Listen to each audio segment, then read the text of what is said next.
Much of the fighting here is taking place in the east and south of the country, with Russia's defense ministry saying 200 targets have been hit today, mainly in the Donbas region, the former industrial heartland that hugs the border with Russia.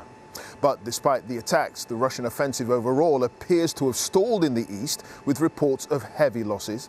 The BBC's Andrew Harding has sent us this report from eastern Ukraine, and a warning: it contains pictures you may find distressing.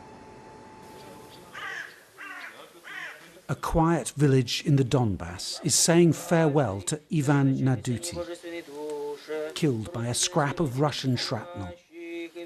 The 30-year-old builder volunteered to fight the day after Putin's invasion. His wife begged him not to go. Now his father is lost in grief. But something else is stirring in this village and across this region. A burning sense of defiance. He was defending freedom for every one of us, says a village elder, his lip trembling. Glory to our heroes.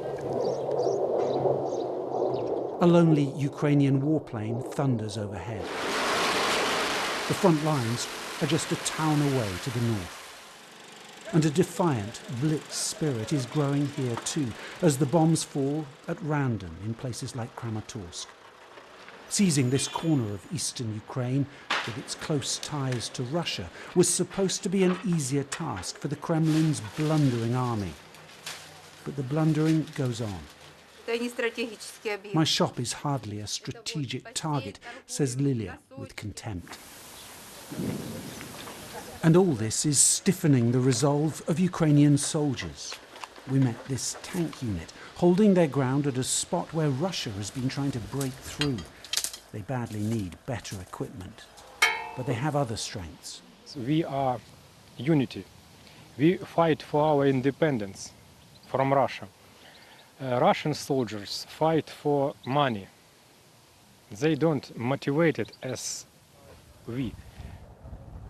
The Russians have been pounding these frontline positions for weeks now, but the big picture here in the Donbas is that the Kremlin's offensive has largely stalled. They've taken hardly any significant towns, and the Ukrainians are making them pay a heavy price for every scrap of land. Further out in no man's land, Ukrainian volunteers collect the abandoned bodies of Russian soldiers. Too many to count, according to Alexei Yukov. I can't see how the Russian army can keep going. It's losing so many men, he says. I don't understand this madness. Back at the village, Ivan's father is still inconsolable. But his widow brings their 5-year-old son to the graveside. He was a stubborn man and a good man, she tells us, sounding resolute now, as the struggle for the Donbas grinds on. Andrew Harding, BBC News, in eastern Ukraine.